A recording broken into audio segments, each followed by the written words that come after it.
Well, good evening and welcome to the Alternative Energy Hour. This is the Hour 1 segment of Wide Awake News, broadcast every Monday.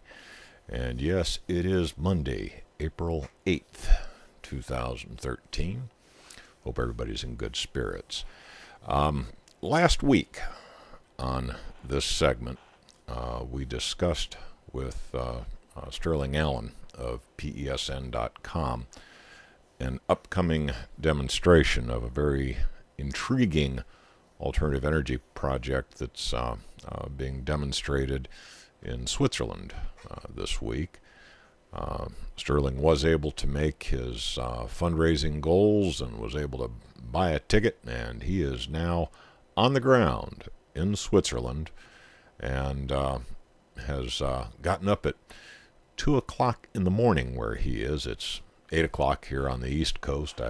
I guess it's about 5 o'clock p.m. out on the West Coast of the United States. But in Switzerland, where Sterling is, it's now 2 a.m.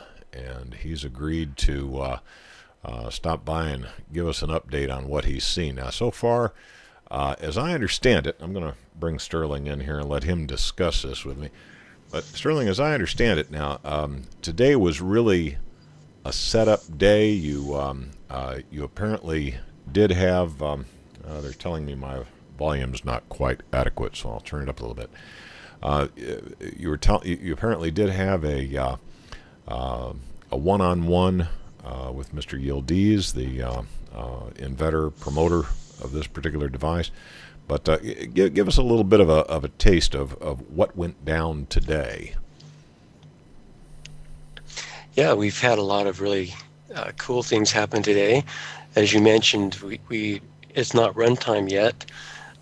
That's going to happen in 2 days. Actually, tomorrow we may see some stuff still in setup mode, but the real start of this demonstration is going to happen in 2 days on Wednesday, April 10th, 2013. At the Geneva Inventors Expo, starting at 9 a.m. Greenwich Mean Time. We should have a webcam running with the unit running there at the Expo Hall at the PAL Expo.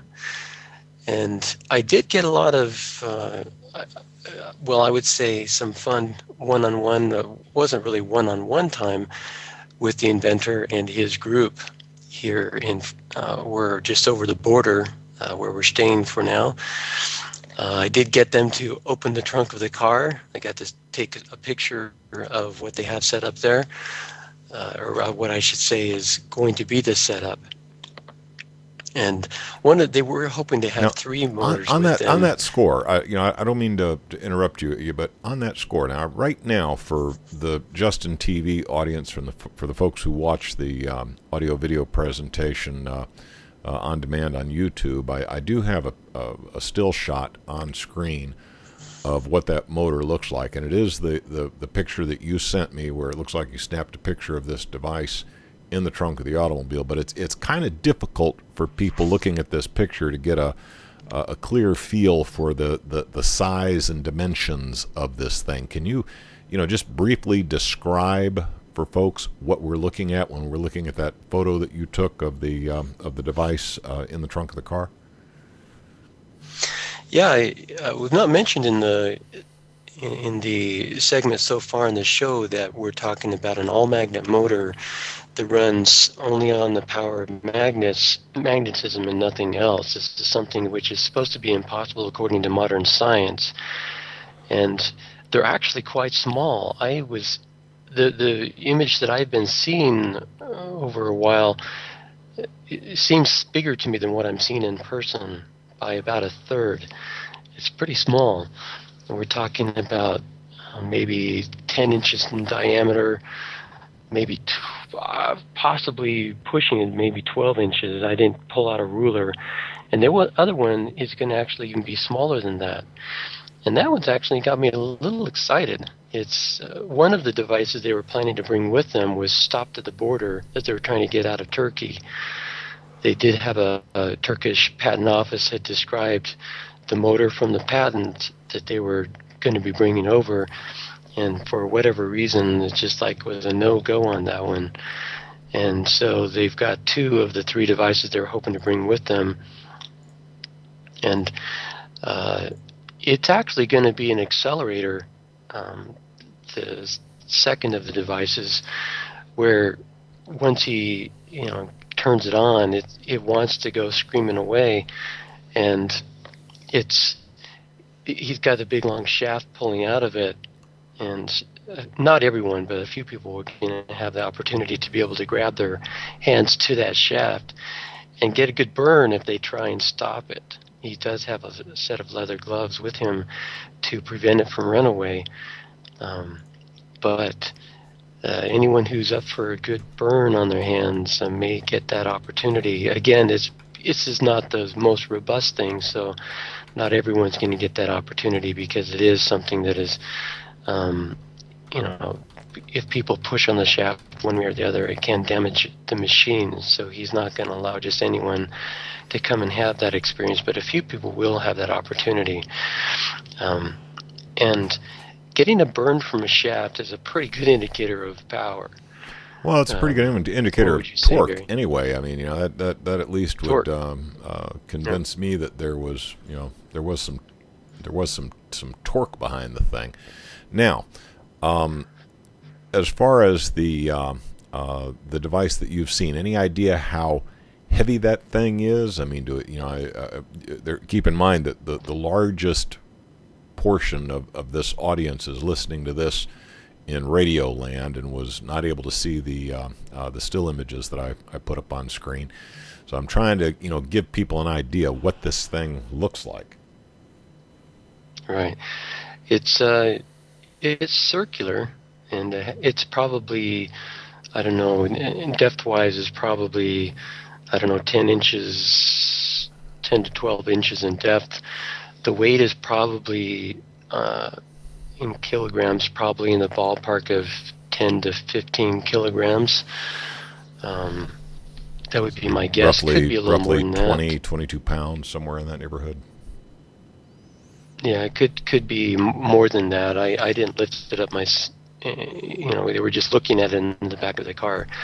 Yeah, bottom line is but it could be. Bottom line is it's a fairly compact package. It's not as large as what you might have thought. And he's claiming power output for this thing in the 10, 15, 20 horsepower range, something like that? Or is that a different one? Well, that is the same one that's supposed to be getting up that high, but he's not going to be running that high because his load is not able to handle that much. Supposedly one that he is working, the next iteration that's coming down the pike is going to be, these are the dimensions he gave, 10 centimeters deep by 25 centimeters in diameter, going to produce that 20 horsepower. But that one was not able to come on this demo. The one that's going to be shown at the expo is not going to be putting out a lot of torque, a lot of power necessarily. But we came up with this may not necessarily be the litmus test, but because when you get around magnets, a strong magnet is going to disable the magnet strip on a key card, room key, or credit card. And so the fun saying would be for you diehard skeptics who are saying there's something hidden in here, a battery, for example. I dare you to take your room key and bring it up close to this thing while it's running, especially if it's a credit card that you're depending on for the trip. I dare you to not necessarily swipe right next to the magnet, but get it up close, All right, Sterling, I'm sure you hear the music in the background as I'm sure you're aware, because you've done this with me before.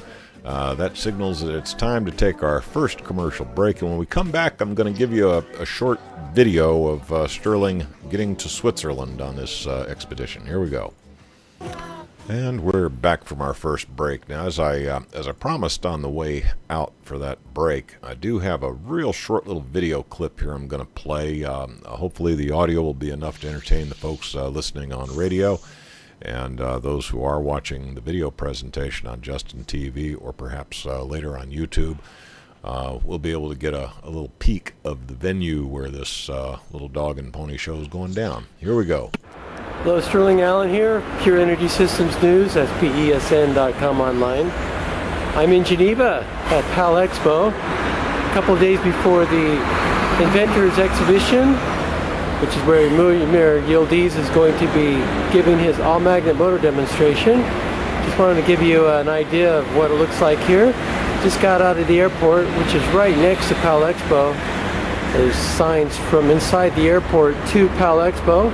Just walked to the train station, went a little further, went on a little walkway, and it looks like the, take a look over here, the traffic for the incoming airport is the same as PAL Expo. So there's the airport right over there, and here's PAL Expo right here. And we have arrived.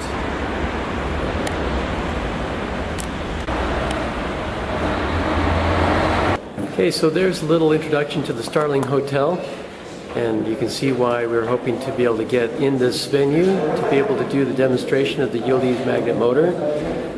He's not willing to let us do a crowdfunder project to get this facility. He's just basically...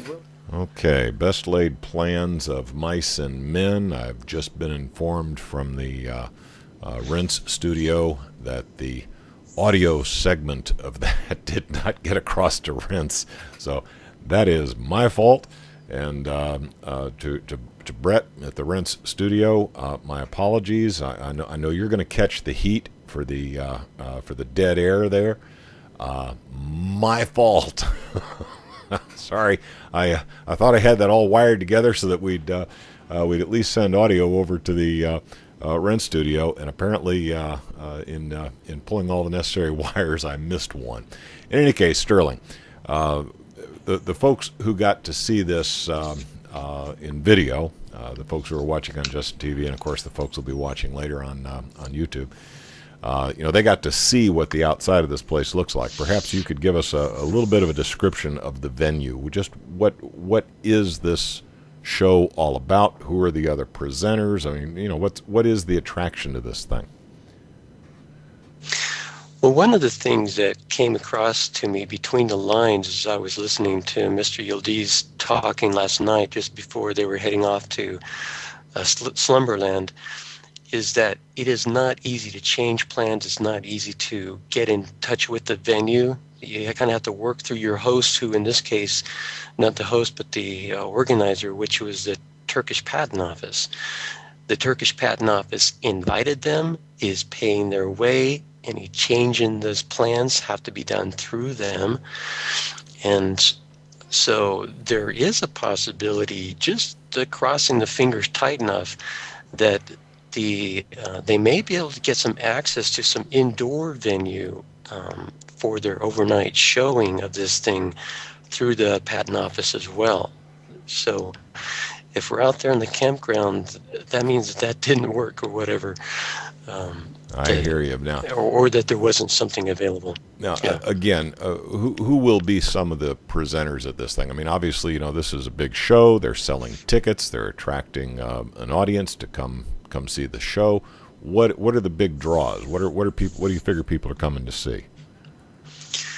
Well, this is inventors of anything, basically. This is the cutting edge, latest breaking.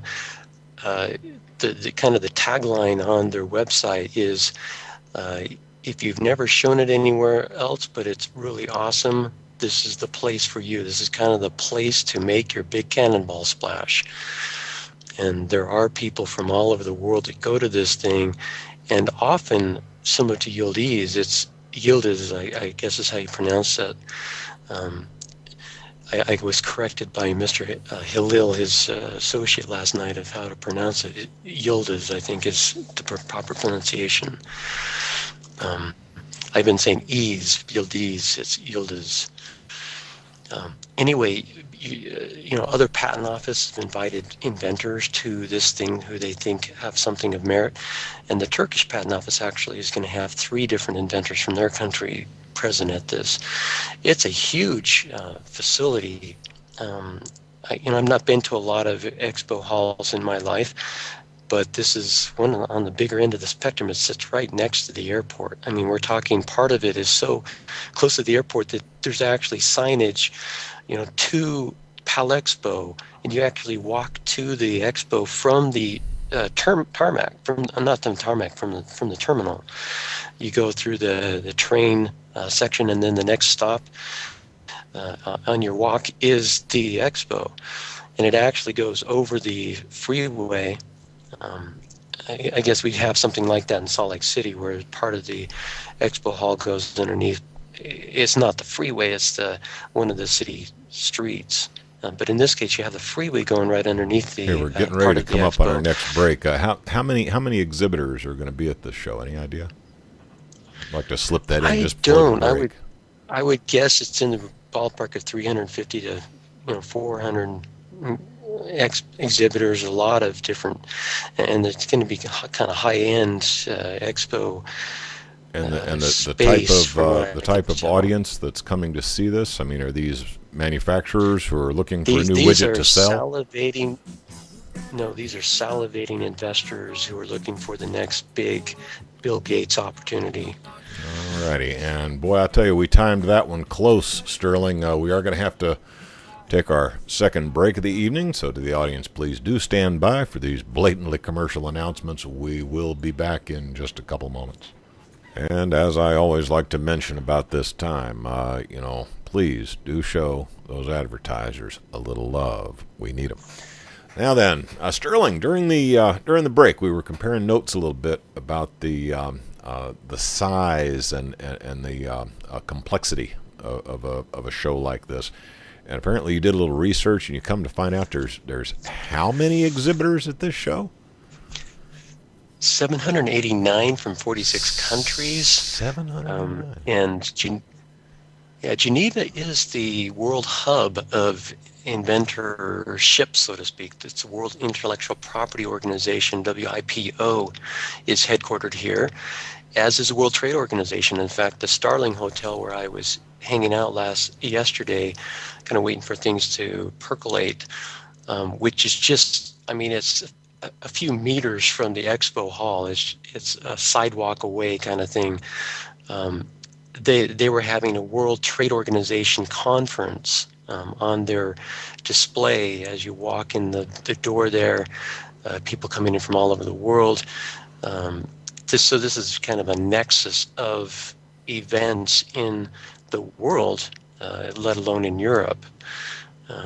They have some 4,000 articles that come from the press as a result of this. 650 journalists show up. 60,000 people from 5 continents visit the expo. So this is a big shot deal. This is not what I'm used to attending, the fringe element, Tesla tech, people who aren't afraid of hanging out with people who are a little bit different from themselves. These are cutting-edge scientists from around the world in a mainstream exhibit with mainstream journalists. So it'll be interesting to see. And there's a possibility of winning prizes. The best inventions there's a lot of prizes to win, including a gold medal and etc. So this is a good place to make a cannonball splash. Let's at this stage in the discussion, let's concentrate on this Yildiz motor now, or Yildiz, is that how I say it? Yildiz. Yeah. Yildiz. Now, what we've got here is we've got what the critics would describe as basically a perpetual motion machine. Now, why, as a rational thinking human being, should I assume that such a thing is not a hoax of some kind? Obviously, I want to address the skepticism on this. Right. The reason that I don't go there skeptically is because, first of all, I don't believe in perpetual motion. I don't believe you can get something for nothing. Energy is being transformed from one version to another, from one form to another, in some cases maybe from one galaxy to another. I don't know quantum effects. I don't know exactly how that works, but it's not something for nothing. You're not lifting yourself up by your own bootstrap.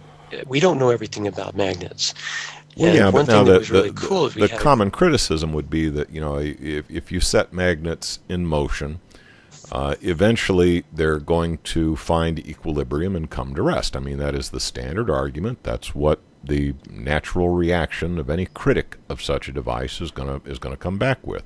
So what is different? What is unique about this particular design that should make us hopeful or optimistic that we might actually have something here that's for real? I'm looking for any hint you can give us as to what could possibly be the secret sauce that would make such a piece of equipment defy what most people would consider rational logic.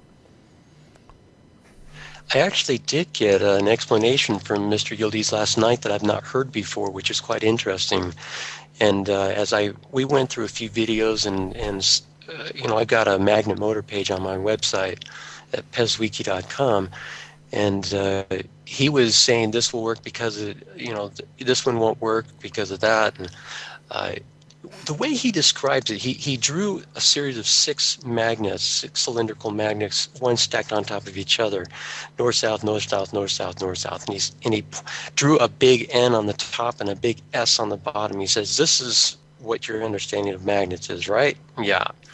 That one side is north of equal and opposite polarity of the other side south, and that you string them together, you get a parallel effect, and basically the one side still sees north, the other side sees south, and everything in between is kind of the in-between country. He said, well, actually, here's what I'm able to do. He showed those same six, instead of an equal balance of north, south, north, south, he drew the first four as one polarity and the other two as or four is he was able to change the polarity so that rather than having a north south north south north south as you're going through that, it could be north north then south south. So you have like four of one, two of the other. He's actually able to turn it on and off the polarities of one end of the magnet. And I know to you and I, that sounds like total scientific heresy. Yeah, that doesn't. But as you know, yeah, there's no a saying that it goes something to. Go ahead. I guess we have a delay here, so that let me just finish this thought here, and then I'll let you chime in. There's a saying that yesterday's heresy or heretic is today's dogma. That throughout history, somebody comes along and he shows a new effect that we thought was impossible in the past and is perceived as a heretic. Human flight is an obvious example of that. And so just because it seems to defy known laws of physics, the bottom line is, does it work? And can you prove it? He told a funny story last night along those lines, but go ahead and chip in with what you were going to say. Well, what I was going to say is, okay, basically this is an all-mechanical device that has no electrical connections. There's no controlling computer or anything like that. All of this switching appears to be mechanical. Yeah, it does, but there's also a control element there that is not described. He does, on his one device, have some wires. It's not that there's a battery that is going into it from external and powering some motor of some kind, but he's doing something that is not electrical and is not mechanical. Is neither one, is the way he describes it. That may be his way of being evasive until he gets his intellectual property sewn up of how he's controlling this stuff. But he's doing something to turn on and off those poles, and thereby getting past what's called the sticky point. Now, the magnets used in this thing, they are permanent magnets. This is not an electromagnetic device of any sort. These are permanent magnets. That does, I'm afraid, open more questions than provides answers. I'm afraid. Right. Anyway, please continue. I'm sorry to get off on a tangent. Right, and obviously you can see where the scientists are going to be getting hang up on this, because it's like, well, that's not supposed to work. And the first question of a true scientist, somebody who sees an effect and then replicates it and optimizes it and improves it, that's a true scientist. The fake scientist is somebody who comes along and says, well, that effect that you're seeing, that you're showing, is not supposed to work, therefore it doesn't.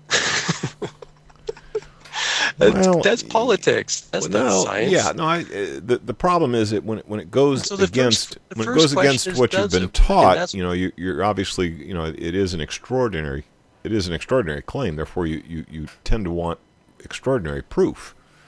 Some kind of extraordinary evidence. And it's not that he hasn't tried. He told story after story last night of attempts to have scientific balls on the ground, so to speak, look at this thing, sign off on it. And one professor from a university was brought into the dean's office, so to speak, said, okay, you've written this paper and we have a real problem with this. And we want to give you a 1 month vacation to kind of sit on this, think about it, weigh your options here. He came back from the 1 month vacation. They said, okay, are you still wanting to make this claim? He said yes, and they fired him. They fired him. He took all the measurements. He had all the data. Sterling, please goods hold the punchline until after the break, folks. We are going to take our last break for this segment with Sterling on the Yildiz motor. Please do stand by. We'll be back right after these announcements. All right, I'm going to thank the audience for putting up with that last break of the evening. Now, Sterling, I promised you I was going to let you have this next segment pretty much all to yourself, but I do want to mention one thing. There have been a lot of criticism that I've seen about this fan on the end of the motor, and I'd like to address my point of view on that, and perhaps solicit yours. My point of view on the little bitty fan that this thing is spinning is, that is a red herring. It's absolutely irrelevant. From my point of view, all it demonstrates is that the motor is indeed turning. How much power that fan requires is irrelevant from my point of view. If the darn thing can spin on its own without any additional input power, that in and of itself is a very interesting phenomena that warrants further examination. Now, Sterling, I know there's been discussions about 300 watts or 400 watts or how many watts of energy it takes to spin that fan. My argument all along has been that that's irrelevant. Why people are making all these arguments about the silly fan, I don't understand. But please, your arguments on that, and then any other messages you wanted to get out in the last 10 minutes of the programming. Right. The bottom line is what we want to show in this demo is that, or what they want to show, and we're here to observe. And there are at least 3 universities who will be present most of the time. One of them the full time with a couple of observers. Is that there's not some kind of trick involved here, that this thing really is being powered by something that goes outside of what conventional science can allow for. We're not able to open the box and show how it works because there's not the intellectual property protection yet adequate to allow that. Hopefully that's going to change fairly soon, and we will be able to have an open license on this thing so people could download the plans, make one, when they go into business, remit the royalty to the inventor if they're successful, and make the inventor happy, and anyone can go into business making these things. And that's hopefully coming. He is committed to doing that. He's absolutely dedicated to that.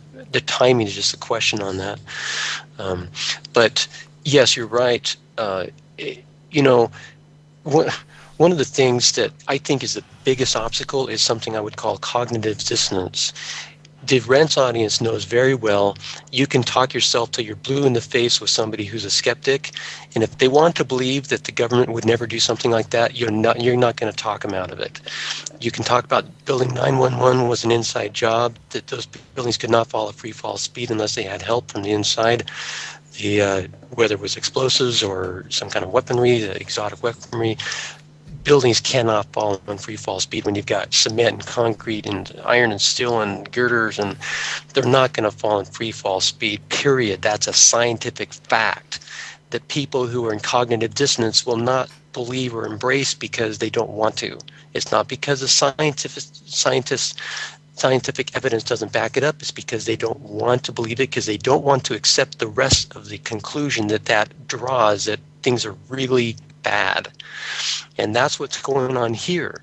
If people accept the premise that this thing works because they look at the evidence, then they have to accept that scientists don't have a grasp on the world that we think they do, and that maybe there's some corruption going on, and that the world of academic prowess that we've been taught all these years is maybe like the man behind the curtain and Wizard of Oz. It's a lot of smoke and mirrors. These guys are a con operation almost, that they're not all that, and that there are a lot of other things out there in medicine, in health, in other energy technologies, in education, in better systems of government, in economy, that the mainstream, everything is corrupt, and alternative is where you want to turn to for your information. And that's what we're going to be demonstrating. This is power to the people.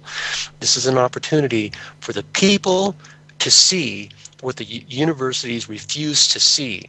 This is basically like the Stephen E. Jones giving a presentation on the towers that came down and all the evidence, and letting the people decide, not those NIST who did a cover-up job for their employers who were in on it, saying and lying along with everybody else. That's what this is about. This is a cover-up of scientific huge proportions that is a tip of the iceberg of what's out there. This is one of 25 genres of exotic clean energy technologies that can make us get off our dependence of foreign oil, off our dependence on the powers that be.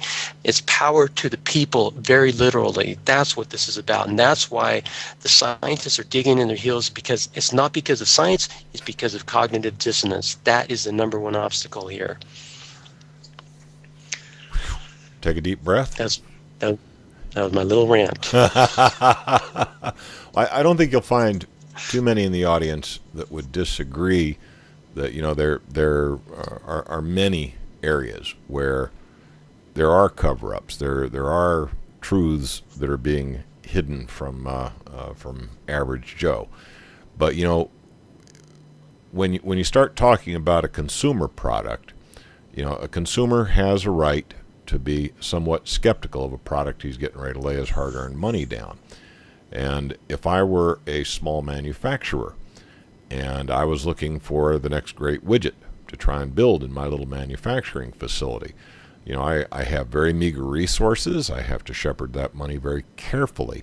What logical business argument would you give to that small businessman who's got very limited resources to invest in a new technology that he might like to bring to the market? What argument would you give that guy to convince him that this is something interesting that he might want to take a look at? I would say go to yildizdemo.com. That's YILDIZ demo.com is a shortcut domain name I grabbed yesterday to go to our page at pezwiki.com, where you can watch this for yourself. Don't depend on the scientists to tell you. Just watch it for yourself. Look at the evidence like 911 and Inside Job. Watch the videos. You'll see those little poofs of as the building's coming down in advance of the falling building. You'll see all the evidence for yourself, and stop turning to NIST to tell you what's true.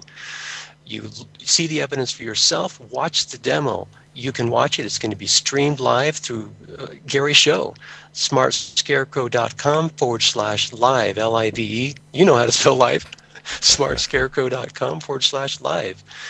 And we're going to be streaming this thing the whole time. I'm going to have my camera on. There's going to be another guy with his camera on. And hopefully at all times, at least one of those cameras is going to be fired up and shooting this thing 24 hours for 5 days. And supposedly in the past, no one's seen it for more than 45 minutes. And you're going to be able to watch it for 5 days. And, even if he had the best science in the world, the best scientists cobbling something together, I don't think with the amount of power you're going to see, especially when people are grabbing onto that shaft that's accelerating, that you can ascribe it to anything but it's an all-magnet motor. It's exactly what he says it is. And that's what we're going to see. It's power to the people, both the science and the technology. It's going to be given to the people, bypassing the normal routes. That's what we're going to see this weekend, is the evidence the people want to see, the evidence that you can see with your own eyes. Come by if you want. Go to the expo in Geneva, Switzerland. PAL Expo. We've got the links up at yildizdemo.com. You can see for yourself, judge for yourself, and let your own eyes be your own evidence. You know, for listeners who might be in Switzerland and France and Germany, who might be looking for an interesting venue to maybe take the wife and kids to see, any idea what this thing costs at the gate to get in? I saw numbers like 14 euros per day. Okay, so, I mean, that's not horrible, and there's 700 and some exhibits to see. And if you're media, you get in free. Bottom line is, if any of the listeners might be interested in attending this thing, this is in Geneva, Switzerland, very near the airport. Apparently, this convention center where it's being held is well marked on most Michelin maps. Yep. You can walk. You don't need. If you can stay at the hotel, the Starling Hotel, and you won't even have to have a taxi. You can walk but I don't to know. your hotel room from the. If I remember correctly, that place was a little ritzy for somebody like me. I mean, they want like what, $1,000 a night. It is. I think I'd. No, that €1,000 is €1,000. So it's €1,000. Holy cow! But that was for the conference room and two sleeping quarters. Okay, so yeah. if I just need a rack for the night, I might be able to get it for a couple $100 a night. You think maybe? It'd probably be closer to 300 US. Okay, yeah. That's a little stiff. Yeah, it is. Rent the VW Campmobile is what you're telling me. So come with us to the campground. Hey, we got he got a trailer home for €500 for the whole week. That's not bad. Come to the campground with us. Let's get to that now. I understand that Plan A is you're going to have this thing set up on a table in the exhibition hall, but apparently there is some question as to whether or not it's going to be located there. What you may wind up with a demonstration in the parking lot of the exhibition hall. Is that correct? Tell us, all of the above. All of the above. He's not going to let these things out of his sight. He's had too many. Even yesterday, as they were milling around here, not yesterday, earlier today, they saw there was actually a helicopter that was following them down the road. Somebody else that was here, the guy who's doing the documentary film, witnessed that. There's a guy up on the telephone pole doing some maintenance. There's another guy walking in a vehicle coming by. I mean, this is crazy Men in Black stuff going on here. Well, it's harder than hell to bribe a helicopter with donuts, too. But go ahead. During the day, it's going to be at the expo, and at night they're going to take them. There's going to be the two motors. They're going to take them with them to the campground, and they're going to then turn them back on, and we're going to be watching them the whole time to make sure that there's been nothing swapped out, nothing charged up, nothing's been plugged in, nothing been, everything is as is, and then turn it back on to continue the demonstration through the night. So it's 24/7. And with live webcams on them as much as possible. Is that correct? Yep. All right. Sterling Allen, thank you very much. We're hoping for a very positive report from Geneva. I want to thank you for being my guest tonight on the Alternative Energy Hour. And to the audience, please do stand by. Charlie McGrath will be along with his guest for the evening in just a few moments after these commercial announcements.